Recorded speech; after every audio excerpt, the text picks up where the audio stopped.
ఇల్లు మీది రిజిస్ట్రేషన్ ఖర్చు మాది. క్రెడై ప్రివిలేజ్ కూపన్ దక్కించుకోండి. ఈ మెగా ధమాకా ఆఫర్ పొందండి. CREDAI Vijayawada property show. మహనీయులు మహాపురుషులు పుట్టినటువంటి ఇళ్ళు ప్రదేశాలు ఖచ్చితంగా ఎప్పటికీ కూడా సందర్శించదగినటువంటి ప్రాంతాలుగా ఉంటాయి. మహానటుడిగా మహానేతగా తెలుగు నేలపైన తనదైన శైలిలో చరిత్రను లిఖించినటువంటి నందమూరి తారక రామారావుకి సంబంధించిన చెన్నై నివాసం ఇప్పుడు అమ్ముడుపోయింది. అసలు ఎందుకు అమ్మేశారు, ఎవరు కొన్నారు, ఆ నివాసాన్ని ఒక మాన్యుమెంట్గా ఉంచాలి అనేటువంటి కోరిక ప్రతి అభిమానిలోనూ ఉంటుంది. ఇప్పుడు ఆ నివాసాన్ని ఏం చేయబోతున్నారు, ఈ అంశాలను విశ్లేషించేటువంటి ప్రయత్నం చేద్దాం. మనతో పాటు సీనియర్ జర్నలిస్ట్, పొలిటికల్ అనలిస్ట్ ప్రభు గారు ఉన్నారు. ప్రభు గారు నమస్తే. నమస్తే. ప్రభు గారు, ఊహించిన విధంగా ఎన్టీ రామారావు గారిది ఆ మధ్య ఎలక్షన్స్ ముందరనుకుంటా బాగా ప్రచారం జరిగింది. చెన్నైలో ఒక ఇల్లు పాతబడిపోయింది, ఎవరు పట్టించుకోవట్లేదు. ఇప్పుడేమో ఏకంగా అమ్ముడుపోయింది, అది ఎవరికో అమ్మేశారు, కొనేశారు అని చెప్పని అంటున్నారు. ఏంటి అసలు ఏం జరిగింది దీనికి సంబంధించి? నిజంగా రామారావు గారి ఇల్లుని మాన్యుమెంట్గా చేయాలి, దాంట్లో ఉన్నటువంటి అప్పట్లో ఆయన వాడినటువంటి కాస్ట్యూమ్స్ కానీ సెట్ ప్రాపర్టీస్ ఇవన్నీ కూడా అలా ఉన్నాయి. ఒక శిథిలావస్థకు వస్తున్నటువంటి పరిస్థితి ఉన్నటువంటి సందర్భం ఉంది. అయితే దాన్ని వాళ్ళ కుటుంబం నందమూరి రామారావు గారి, ఎన్టీ రామారావు గారి కుటుంబం అంటే తెలిసిందే, చాలామంది కొడుకులు, కోడళ్ళు, మనవాళ్ళు అందరూ సెలబ్రిటీస్, ఆల్మోస్ట్ అందరూ కూడా చాలా ఉన్నతమైన పొజిషన్ ఉన్నటువంటి వాళ్ళే. అయితే ఇప్పుడు ఆ ఇంటిని ఏం చేయాలనేటువంటిది కుటుంబ సభ్యుల మధ్య ఒక ఇదిగా జరుగుతుంది. ఏ నిర్ణయం తీసుకునే పరిస్థితి అందరూ కలిసి దాని పట్ల ఒక ఇది తీసుకోవటం అనేటువంటిది సాధ్యపడలేదు. ఈ లోపల ఒక అనుకోని ఒక సంఘటన జరిగింది. ఓకే. ప్రముఖ నిర్మాత చదలవాడ శ్రీనివాసరావు గారు, ఆయన ఏషియన్ టింబర్ డిపోస్ని బాగా ఇండియాలోనే one of the top timber merchants వాళ్ళు. Okay okay.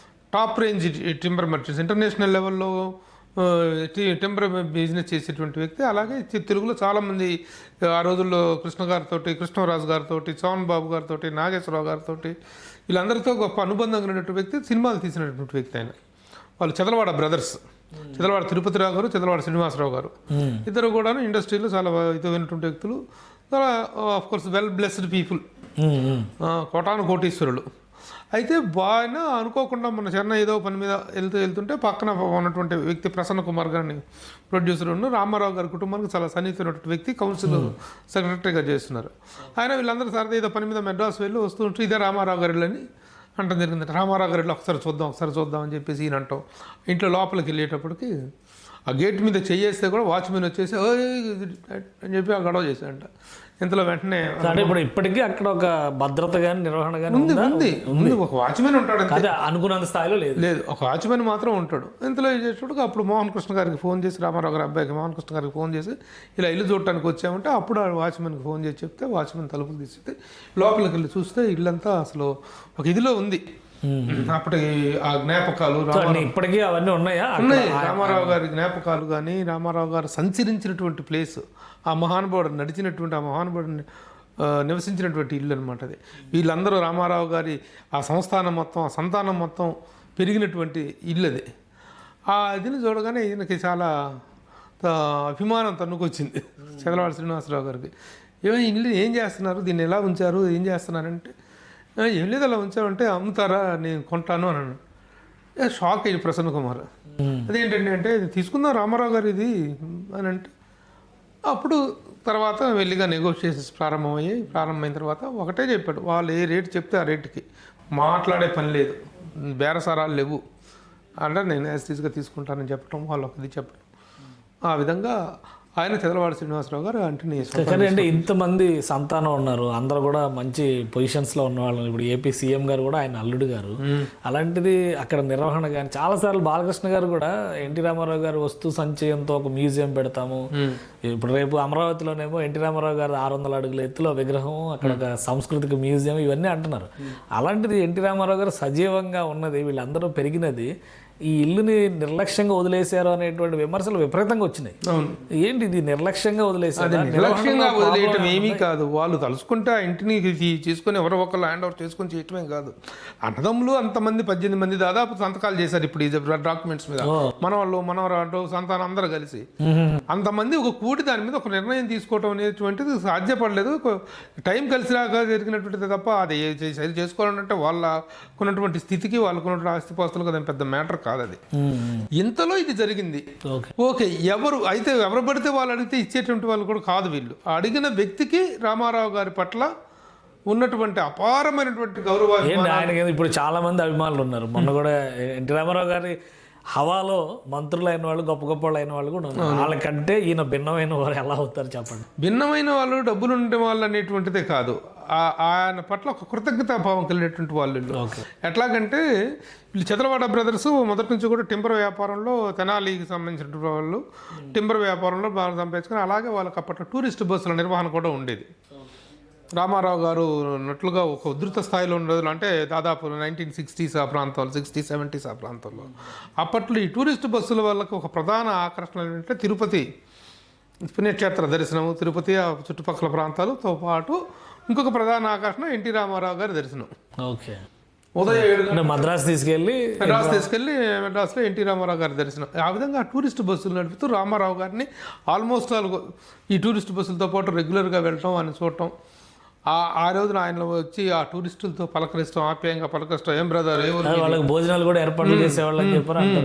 ఏం బ్రదర్ ఏ ఊరు మీది, ఎక్కడి నుంచి వచ్చారు, ఎలా ఉన్నాయి, రైతులు ఎలా ఉన్నారు, వర్షాలు ఎలా ఉన్నాయి, పంటలు బాగా పండుతున్నాయి, ఇలాంటి కుశల ప్రశ్నలతో ఆయన అందరినీ పలకరించేవాళ్ళు. పొద్దున్నే మేకప్ వేసుకొని కూర్చొని వీళ్ళ కోసం ఒక 6:30, 7 దగ్గర నుంచి ఒక 8 దాకా స్పెండ్ చేసి అప్పుడు షూటింగ్కి వెళ్ళేవాళ్ళు. అలా టూరిస్ట్ బస్సులు నిర్వహించిన వాళ్ళు వీళ్ళు. సో అంటే ఆ బిల్డింగ్లోనే అప్పుడు ఉండేవారు, అక్కడికే వీళ్ళు బస్సులు నడిపేవాళ్ళు. అదనమాట ఆ అనుబంధం. ఆ తర్వాత కాలం కలిసి వచ్చి వీళ్ళు చాలా పెద్దవాళ్ళు అయ్యారు, చాలా చాలా వేల కోట్ల అధిపతులు అయ్యారు. ఈ రోజున అనుకోకుండా అక్కడికి వెళ్ళి చూడటం అది జరుగుతుంది. రామారావు గారి ఇల్లు అదే కాకుండా వాళ్ళకు దూరపు బంధుత్వం కూడా ఉంది. రామారావు గారికి వాళ్ళ బంధువుల్లో ఎవరికో ఇచ్చి పుచ్చుకోవటాలు జరిగిందనమాట. కాబట్టి ఇవన్నీ అనుబంధాల దృష్ట్యా ఆ ఇంటిని మేము తీసుకుంటామంటే ఎవరు పడితే వాళ్ళు కాదు కదా. రామారావు గారి పట్ల విశేషమైన అపారమైన గౌరవం ఉన్నటువంటి వాళ్ళు కాబట్టి వాళ్ళు చక్కగా దాన్ని మెయింటైన్ చేస్తారని దీంతో ఇచ్చారు. సో ఏం చేస్తారు ఇప్పుడు ఆ బిల్డింగ్ ఏం చేస్తారు? కొన్ని మోడిఫికేషన్స్ అవి కూడా జరుగుతున్నాయంటే ఆ ఫోటోస్ అవన్నీ వచ్చినాయి. ఇప్పుడు అవన్నీ మొత్తం శుభ్రం చేసేసి అది బజుల్లా రోడ్డు, టీ నగర్లోని బజుల్లా రోడ్డు. ఆ బజుల్లా రోడ్డు ఒక వైభవం ఒక రోజుల్లో. ఎదురుగా దాసరి నారాయణరావు గారి ఇల్లు, ఓకే, దానికి జస్ట్ కొంచెం పక్కన దాసరి బిల్డింగ్ ఎదురుగా బిల్డింగ్ దాసరి నారాయణరావు గారి ఇల్లు. ఇది డిఎన్ఆర్, ఎన్టీఆర్, డిఎన్ఆర్. ఇక రామారావు దాసనారావు అంటే రాత్రి 10 దాకా, తెల్లారి 3 దాకా కథా చర్చలు అవి జరుగుతూ ఉండేవి. ఈయన నిద్రలేసే టైం ఇది. ఆయన ఇంకా బజార్కి ఎవరు వాచ్మెన్లు, గుర్కాలు అవసరం లేదు, వాళ్ళిద్దరికి ఆపలే సరిపోతుంది అనుకునేటువంటిది పెద్ద ప్రతీతి అప్పట్లో. ఆ విధంగా ఆ ఇంట్లో ఇప్పుడు పెద్ద ఫ్లైఓవర్ పడింది, చాలా బిజియెస్ట్ రోడ్ అయింది అది. ఓకే, సరే ఆ ఇంటిని అలా ఉంచేసి దాన్ని బాగా చక్కగా ఒక మాన్యుమెంటల్గా తయారు చేసి రామారావు గారు అవన్నీ ప్రిజర్వ్ చేస్తూ ఒక రకంగా రామారావు గారి స్మృతి మందిరం లాగా కూల్ చేసో లేదా ఇంకోటి ఏదో. అసలు ఆయన మా తరం కాదు, మా తరతరాలు పోయినా సరే అది రామారావు గారి ఇల్లుగానే ఉంటుంది. ఎన్ని కోట్లు పెట్టుకొని దాన్ని ఆ విధంగా ఆయన మీద స్మృతిపదంగా ఉంచుతామని అంటే అది రియల్లీ గొప్ప కాన్సెప్ట్. అది వాళ్ళకి ఉన్న అభిమానానికి అంత. ఎవరైనా కొనుక్కుంటే ఏం చేస్తారంటే కొలగొట్టేసి అపార్ట్మెంట్స్కి డెవలప్మెంట్కి ఇస్తారు. 1000 గజాల స్థలం దగ్గర. ఆ శ్రీనగర్లో 1000 గజాలు అంటే మామూలు ప్రాపర్టీ కాదు అది. అక్కడ చాలా డిమాండ్ ఉంటుంది. అలాంటి దాన్ని ఇంకా మోడలింగ్ చేసేసి చక్కగా తయారు చేసి దాంట్లో మన దానవీర సూరకర్ణలో సింహాసనం మీద కూర్చుని ఉంటారు రామారావు గారు. ఆ సింహాసనం కూర్చున్నట్టు దాన్ని మళ్ళీ అలాగే రెప్లికా తయారు చేయించి దాంట్లో రామారావు గారి విగ్రహాన్ని అలా ప్రతిష్ఠింపజేయాలనేటువంటిది వాళ్ళ ఆకాంక్ష.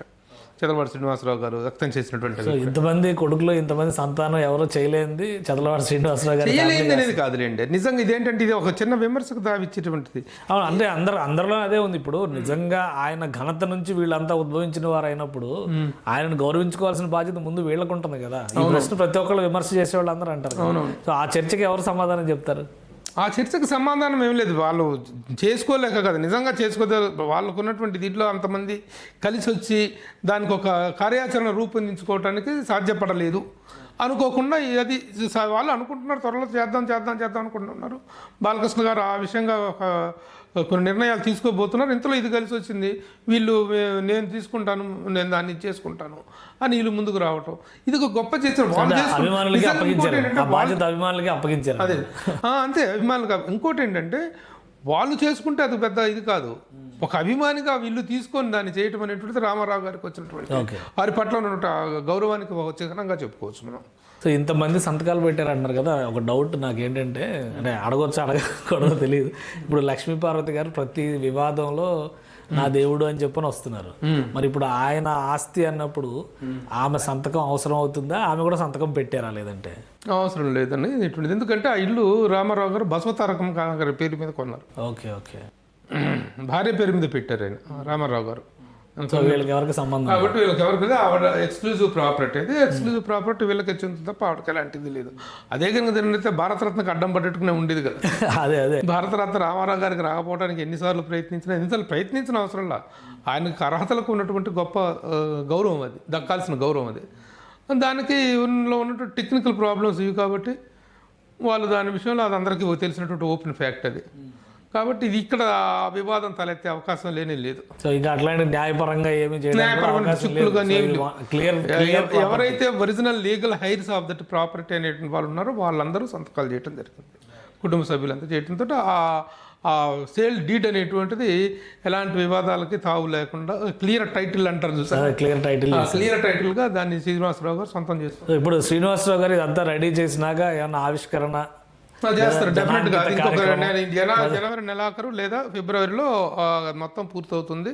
పూర్తయిన వెంటనే ఆ విధంగా ఎన్టీఆర్ హౌస్, ఓకే, దానికి ఎన్టీఆర్ హౌస్ అని నామకరణం చేసి ఆ ఎన్టీఆర్ హౌస్ చిన్న ఇనాగరేషన్ లాగా చేసి ప్రముఖులందరినీ పిలిచి ఒకసారి అందరికీ ఆనాటి జ్ఞాపకాలను అలా గుర్తు చేసేటువంటి ఒక గొప్ప కార్యాచరణ కూడా రూపొందించుకుంటున్నారు చదలవాడి శ్రీనివాసరావు గారు. వాళ్ళు ఏంటంటే వితరణశీలత అనేది డబ్బు చాలా మందికి ఉంటుంది.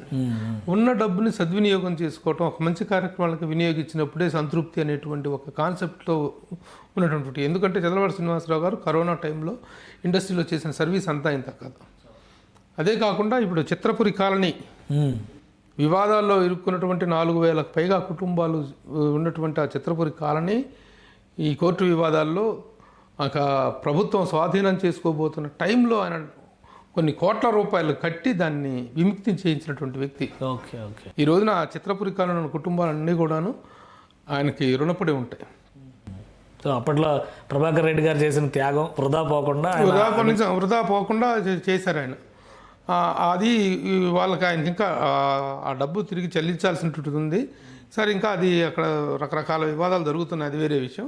ఆ విధంగా ఆ ఆపదలో చిత్రపురి కాలనీని ఆదుకుంది కూడా ఈయన.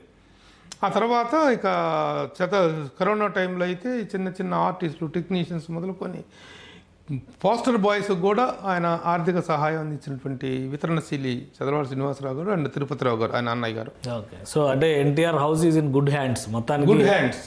ఎవరో ఏమో ఆందోళన చెందాల్సిన అవసరం లేదు. అది ప్రతి ఒక్కరు కూడా లైఫ్ లాంగ్ వాళ్ళకి అతను ఒకటే రాశారు, నా కొడుకులకు కానీ నా పిల్లలకు కానీ ఎవరికి కూడాను అందరూ కూడాను దీన్ని ఒక వారసత్వ సంపదగా చూసుకోవాలనేటువంటి లక్ష్యాన్ని మాత్రం వ్యక్తం చేసినటువంటి సందర్భం. రైట్. థ్యాంక్ యూ ప్రభు గారు విశ్లేషణ అందించినందుకు. ఇది రామారావు గారి ఇల్లు అని చెప్పని చెన్నై వెళ్ళిన ప్రతి ఒక్కరూ ఇక మీద దర్శించేటువంటి ఒక సందర్శనీయ ప్రదేశంగా ఎన్టీఆర్ హౌస్ని రూపొందిస్తున్నారు చదలవాడి శ్రీనివాసరావు గారు. ఈ సందర్భంగా ఒక చిన్న మాట కూడా మీకు కొసమరుపుగా చెప్పాలి. ఏ మహానటుడు, మనకు దక్షిణ భారతదేశంలో 5 మహానటులు ఉన్నారు. అక్కినేని నాగేశ్వరరావు గారు, రామారావు గారు ఆంధ్రప్రదేశ్కి సంబంధించి, తెలుగు దీనికి సంబంధించి, కన్నడ రాజకుమార్ గారు, తమిళంలో శివాజీ గణేశన్ అండ్ ఎంజీఆర్ గారు ఇద్దరున్నారు, కర్ణాటకలో ఇక్కడ ఈయనున్నారు ప్రేమ్ నజీర్ గారు. వీళ్ళందరినీ మనం ఒక తరానికి సంబంధించిన అగ్రనటులుగా చెప్పుకుంటాం, థెస్పియన్స్గా. వాళ్ళు ఎవరికీ దక్కినటువంటి ఒక అరుదైన గౌరవం ఇది, ఒక రామారావు గారికి మాత్రమే దక్కినటువంటి అరుదైన గౌరవం. అది that is the point to be noted. Right. Thank you Prabhu garu. ఇది రామారావు గారి ఇల్లు చూడాలనుకుంటే ఇక మీదట హైదరాబాద్ నుంచి మద్రాసు వెళ్ళినా, ఆంధ్ర రాష్ట్రం నుంచి మద్రాసు వెళ్ళినా కానీ ఒక మాన్యుమెంటల్ ప్లేస్గా ఇది తీర్చిదిద్దబోతున్నారు. జనవరి నెలాఖరు నాటికి ప్రముఖుల సమక్షంలో ఎన్టీఆర్ హౌస్ను ఓపెన్ చేసే విధంగా ప్రణాళికను రచించినట్టుగా చెప్తున్నారు ప్రభు గారు. ఇది స్పెషల్ డిస్కషన్. Keep watching.